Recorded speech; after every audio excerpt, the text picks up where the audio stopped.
All right.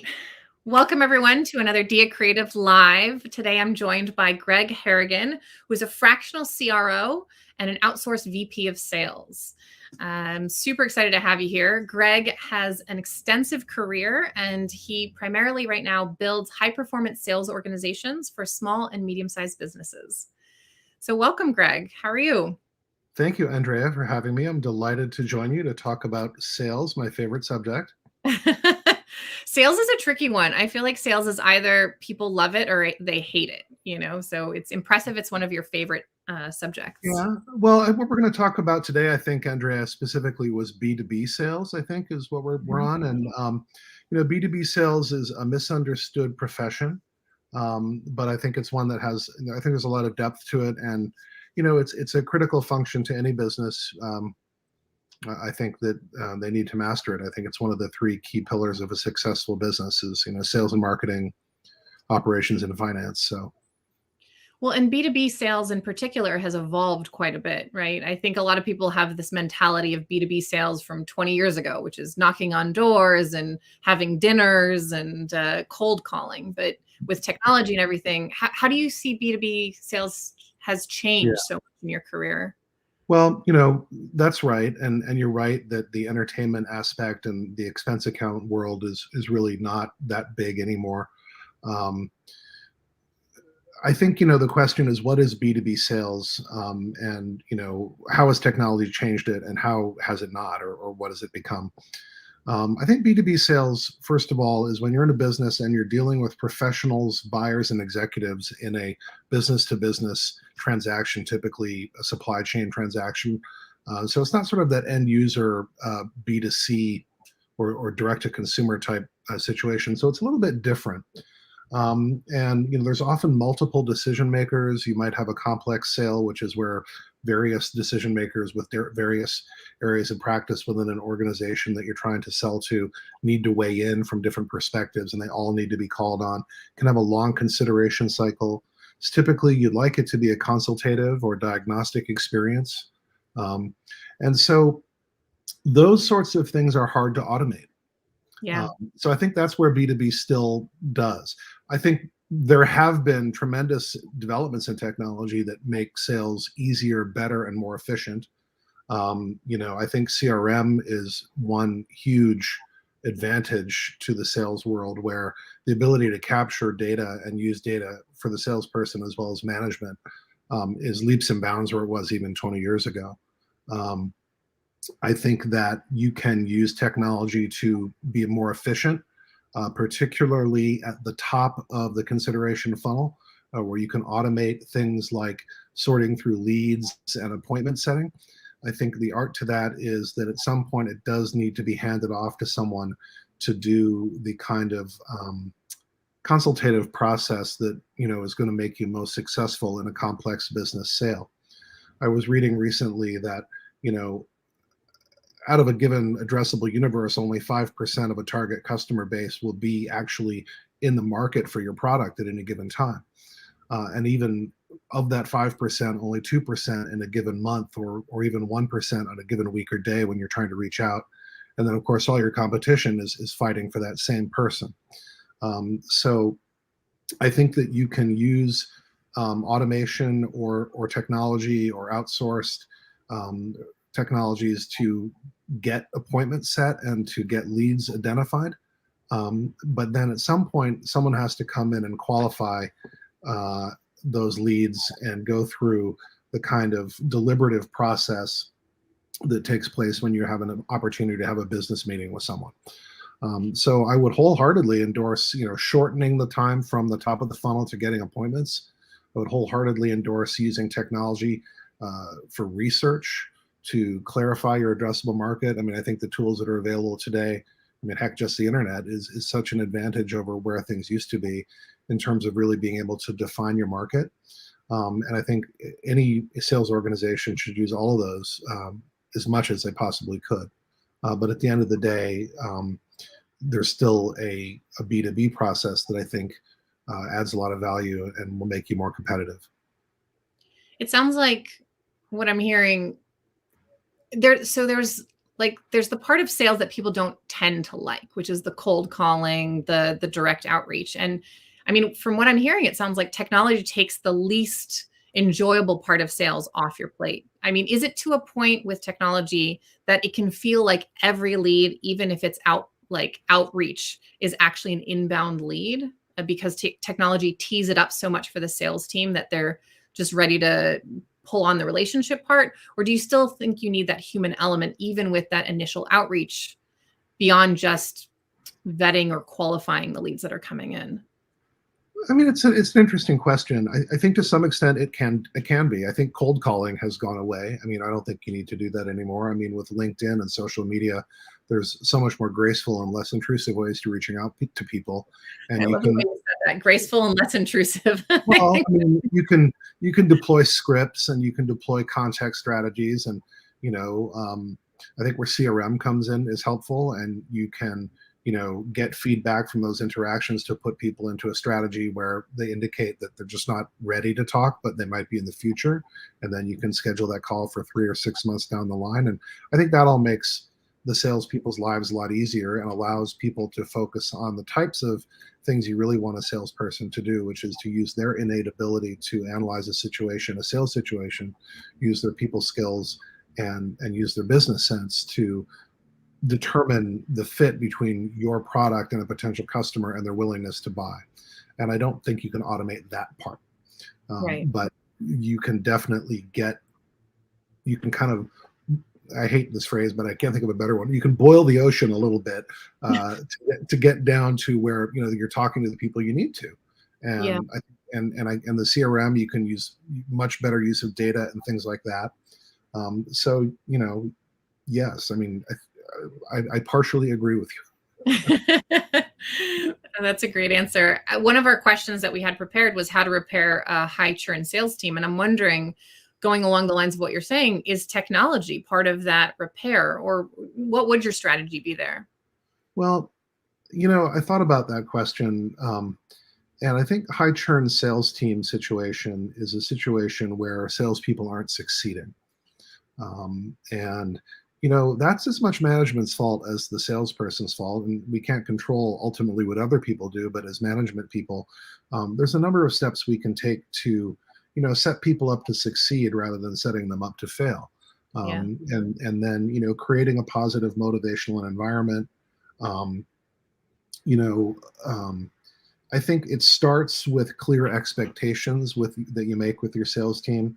You show salespeople how their activity can lead to success. So you kind of everyone has this big budget number or their big goal number, and you break it down for them, and you show them how they can take each step of the journey along the way as getting them to the promised land, as it were. And you help them,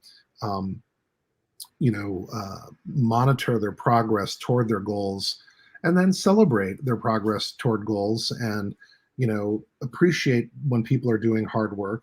I read somewhere recently that someone who is appreciated will do more than is expected. So if people understand that they're on the track to success, I think ongoing training is another critical thing where people feel they're being invested in. And look, not every salesperson makes it. It's not easy all the time. Particularly and I think the first year in anyone's sales job, management has to be patient and understand that it can be difficult, but as long as they're showing appropriate benchmarks in activity and progress along the way, you can give them a lot of attaboys, and you can help them. And this goes back to CRM and data as well, whereas if you're tracking their activity, and a common ratio you might see in sales might be 10 consultations leading to 3 proposals leading to 1 close. And you might see, well, you're doing great. You're doing 10 meetings a week, but you're only getting 2 proposals generated and you're not closing anything. Well, then you could see right away that the breakdown in their process is they're not generating enough proposals. And then you can coach to that point. And as they improve that metric, then you can train and coach someone down the pipeline that way, if you have that visibility into the data, which some of this new technology really gives us. That's so there's a lot of comes in for. Yeah. So look, and it's just about creating high morale, celebrating successes, appreciating people for what they're doing, training, investing, giving them the tools. I would add, when salespeople come back and tell you things, listen to them. When they give you feedback that the customer doesn't want it because this or that, maybe you should change your product. Your salespeople are your best market information. So there's a lot of reasons why salespeople churn. It's not always management's fault, but it can be management's fault. And there's a lot of things that you can do to create a successful, high-performing team that's got high morale. Everyone understands what they're supposed to be doing. And that the last analogy I'll leave with this question, and we can move on because I don't have a lot of time, is that it's like baseball. If you're hitting 300 in baseball, that's tremendous. But you're failing 70% of the time. And think about, right? And think about sales. If you're getting one close out of every 10 initial business meetings, you're doing great. Yeah. And that's hitting 100. So it's about focusing on the positive and letting people know they're on the right track, and giving them the tools and training and support. And then you'll see that your churn will go down. Yeah, I like that perspective. I feel like a lot of what you were saying, yes, technology helps with a lot of it, but a lot of it's just like treat your people right, which is a big one. The churn issue is typically a morale issue, or people don't believe that they're going to get to where they need to get to. And you have to show them how they're taking the right steps. And people typically fail right before they're going to succeed, or they give up right before they're about to succeed. There takes a certain amount of perseverance and positive reinforcement and encouragement to get people going in this environment. I wonder if that's a nice follow-up to how do we create accountability structures that aid in that motivation? Is that along the same lines of giving? I mean, one of my favorite topics is accountability, and accountability scares people because they're like, big bad boss is going to be looking over my shoulder type mentality, right? But really, accountability is your friend. And I know it sounds contradictory, but I'll tell you why. Because when you have clear mandate as to what you're supposed to be accomplishing, and management is managing that. Okay, we know you're not going to close a sale this week because you just started, but you can make X number of calls, you can go on X number of meetings. And when you know that you're going to be measured, you'll do the work. And at some point, you're going to start succeeding because you're doing the work. And then you'll start to believe in the accountability, and then you'll crave it. I've actually had salespeople who come back to me and say, that was great. Okay, now tell me what else, tell me how many more meetings do I need to do, and show me what numbers I need to hit to get to my goals. And so it starts with imposing accountability. Quite honestly, let's be fair. It's management's job to kind of say, look, we need you to do these things. And then getting the buy-in from people. And then, sometimes it takes them to have to take a leap of faith before they believe. But once it's a virtuous circle. Once people start to believe, they understand the system and why we're doing it, which is to say management would be doing, having these metrics, using CRM to track activity, coaching to that activity. I would say that if CRM adoption is an absolute 100% requirement of someone's job at this point in the current age, has to be, because we have to have the data. Yeah. And the data helps them ultimately, even though, I know salespeople sometimes have the tendency to chafe at, that sort of thing, but it's just part of the job in today's day and age. Yeah, that's the one thing I liked about marketing as it evolved into digital, is that it got more data driven. And to me, that means it's now more actionable, and you have that accountability, and I can now have more educated conversations on what something's actually going to accomplish or not. It sounds like you were talking a lot about process now, but how do we manage outcomes and not just the process? Well, yeah, it's a natural segue. Thank you. I mean, I think that we've talked about having the process and the accountability and the numbers, and then getting to the outcome is, I think I touched on this earlier, but it's coaching your way down the pipeline to the outcome. So as I mentioned earlier, if your people are hitting certain activity benchmarks, but then we're not seeing results come down the pipeline, the data can show you where they're getting caught up. And then that speaks to training issues, where, okay, you're having trouble closing, or you're having trouble presenting, or you're not seeing the right people. Let's talk about, who are you talking to?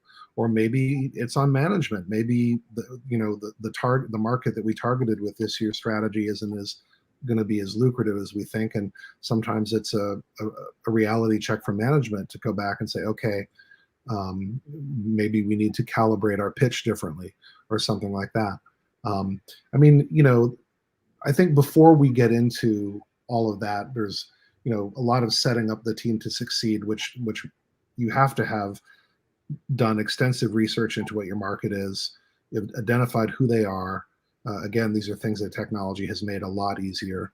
That you're deploying your salespeople against identified lists of prospects that we think are realistic customers for whatever product or service you're selling. That the salespeople are given realistic targets to hit.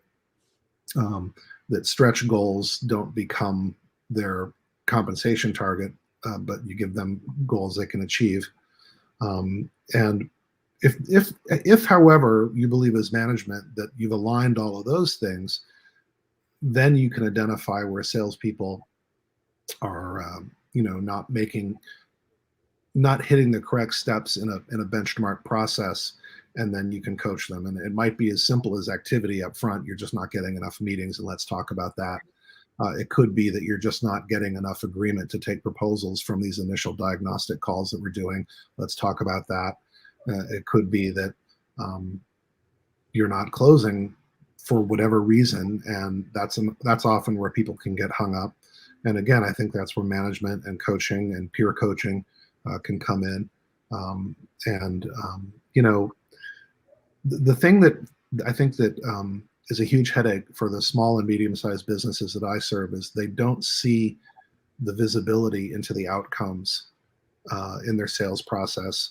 And if you structure it the way I'm suggesting, you'll have visibility each step of the way, and you'll know that things are going to happen because there's a predictability and a narrative to each step, and there's visibility into the pipeline, and that you can take proactive steps sooner than later. So you're not at year 12 your month 12, I should say, of your business plan, and you didn't hit goal. You're in month 3 or 4, and you're not tracking against what you expect, and you can intervene in that process while you still have time to make your year. And I think that's pretty important. Yeah. That data gets really granular across marketing and sales in that respect. I feel like what we've found as marketing and sales has evolved is the more you can segment out each step of the funnel and each stage of anything that you're doing, you can optimize for each stage. You're doing the same thing with conversion optimization on a website that you're doing with a sales team. I feel like this. Go ahead. No, it's a perfect analogy. We actually got a question from a viewer, and I thought this was very timely right now because you are talking about coaching. So are there some books that you would recommend to learn more about sales, especially this sales process that you're talking about? Gosh, I have a whole library just over there of books on the wall. If not, we can always add things in comments after the fact. Well, no, one book I really like that I read a long time ago is called Strategic Selling. It suits my personality, which is sort of analytic and process driven. And I will give the caveat that it's about complex sales. So selling into complex sales situations where there's more than one decision maker. So it's not it's a little bit of an advanced sales book, but if you have some sales background and you want to take your game to the next level, I would recommend Strategic Selling. It's the Miller-Hyman method, which is one of a lot of different sales programs out there. That's the first one that comes to my mind. Let's follow up, and maybe I can think of a couple afterwards and we can post them. Definitely. Absolutely. I think it's just always, because we're talking so much about technology and how things are innovating and evolving, it's important to know what resources to trust and where to go and get the latest information you need. I think that it gets us to our next question, which is how often do we need to innovate our sales outreach strategy and messaging? Not just like what you're talking about is, optimizing each step of the funnel, especially when you're finding that certain steps are not performing, but actually looking at the entire thing Right. from the beginning, or the messaging. Like, how often do you actually need to be doing that? Yeah, it's a huge question. I think that goes to strategic planning and goes to an annual process typically. And I think the most important thing for business owners to realize as they're deploying sales forces, there needs to be at least one new story every year for the salespeople. Because if you're going out, on an annual basis and maybe seeing customers that you've called on before, they're not ready yet, they kind of like you and they kind of like the product, there needs to be some kind of innovation to the message. Hopefully it's product innovation, particularly in today's fast-moving environment. It would be great if there were new bells and whistles or new products or 2.0 for the salesperson to talk about. Sometimes that's not available. So then you can have innovation in other ways. I mean, there can be innovation in marketing. There can be promotion or specials, or, there can be any number of things. You've come up with a new partnership with another vendor to co-sell in some way that you think has a benefit to your customers, your potential customer base. But I think at least 1 year, you need to really rethink what's the pitch that your salespeople are going out with. I think that includes, you need a new presentation every year. It shouldn't look like last year's presentation. It should be digital. You should be able to update everything digitally to handheld digital devices, hopefully, tablets or phones, or if you're doing things remotely, the benefit to that also is that, management can distribute updates quickly and easily throughout the year. So you're refreshing that deck throughout the year, to people's devices. And then once a year, there should be a thorough revamp. It should include marketing. It should include the product team. There should be a complete, at the executive operating council level of a company, should get, okay, what's our story this year? And that should coincide with the budgeting cycle, and should be budgeted for and should be prepared typically before whatever the kickoff of a business's selling season or cycle is going to be, and there usually almost is one. And so that your salespeople have a rejuvenated story. They've got something new to tell customers. I mean, does anybody want to really hear from the sales guy? I'm back this year. I got nothing new to say, but let's have coffee, right? I mean, kind of, there's the 3 martini lunch just is kind of a thing of the past, right? If you have to bring new value. Yep. Sorry about that phone ringing in the background. So technology is a critical piece of that innovation, right? You might have a new platform. You might have a new way of reaching people. You might be on some cool new technology like we're using here. There's even demo software. There's a whole new thing that's coming out where you can actually demo your product through custom software. There's a company in San Francisco called Innovate that's a startup that's a leader in this space that's doing it, where you can literally have customers touch your product in a demo environment that you can customize for them. So I think there's, that's the kind of cool thing that anybody who's doing sales, I think deploying your salespeople with the most current and sort of technologically exciting products that you can afford within your budget. And what is your competition doing? You don't necessarily need to be ahead of everybody. You need to be maybe a step ahead technologically of your competition in your whatever category or whatever sandbox you're playing in, just so that you look like you're leading edge and that you're an industry leading player in whatever segment you're in. That's how I would advise deploying technology, not just for its own sake, but for competitive advantage is a key thing to keep in mind. So when we're talking about innovating the process, we were breaking it down into these individual points and finding the metrics on each of those and optimizing.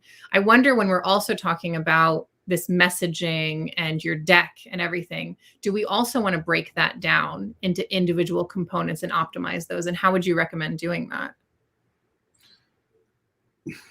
It's an interesting question. I would certainly always listen to salespeople feedback, and you're never going to get the deck perfectly right. right, when you go out. So the very first thing you should do when you go out is, how is this deck playing? What slides are working? What aren't? What need to be updated as new information is coming along, or competitive information is coming along. That would be one thing. I think that would probably be, as far as the sales materials go, that's the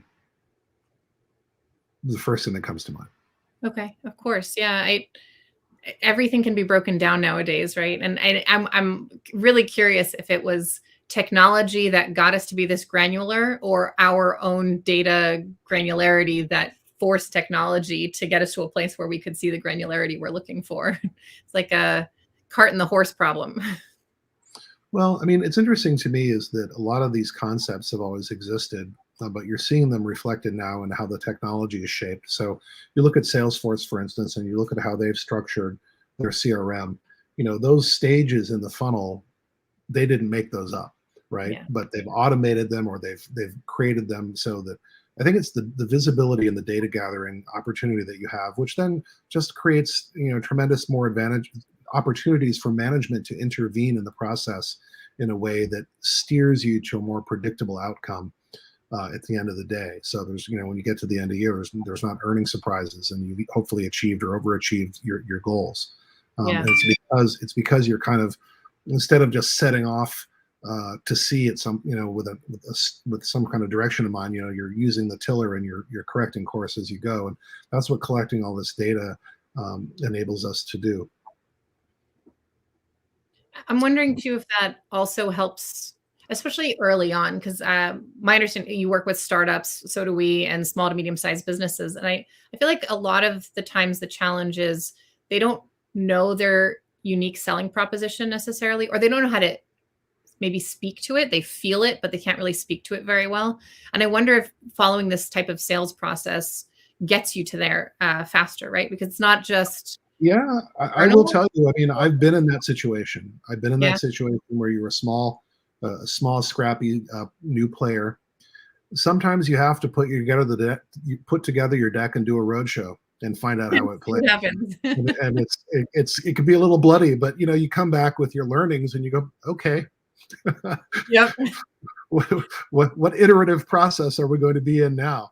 So that does happen, particularly at the beginning. But I will say, in this day and age, there's so much more research you can do.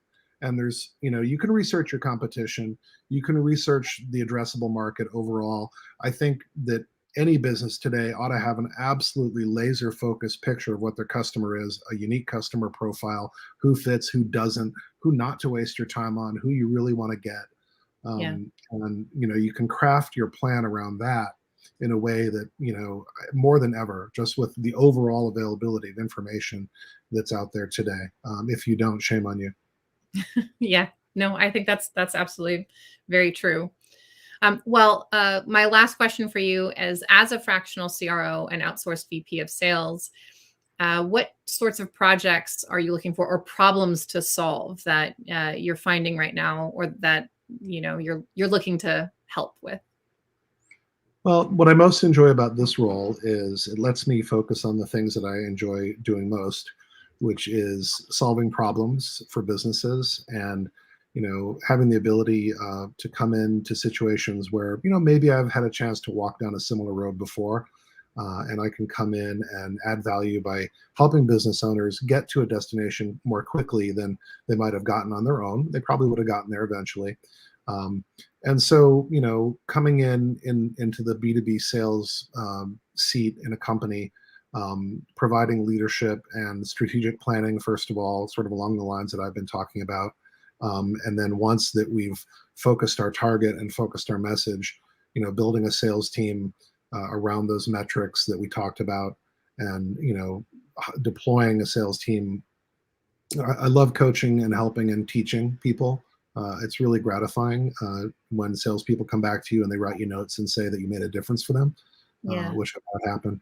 So, that's fun. And doing it fractionally, it enables me to, work on projects that I find interesting. And then, when I've done my work, I'm able to hand off to the business a changed business for them to run long term. And then I don't really necessarily want to stay with companies long term, but a year or two is fun.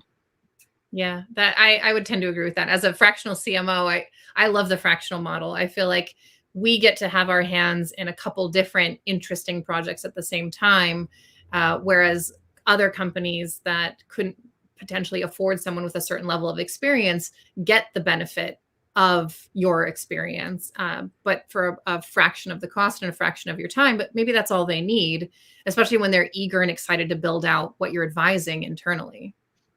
That's exactly right. Yeah. Yeah. Well, awesome, Greg. This was so much fun to chat. I super appreciate it. And yeah, it was, hope you have a wonderful weekend. Well, thank you so much for having me. And I hope that someone out there found it helpful.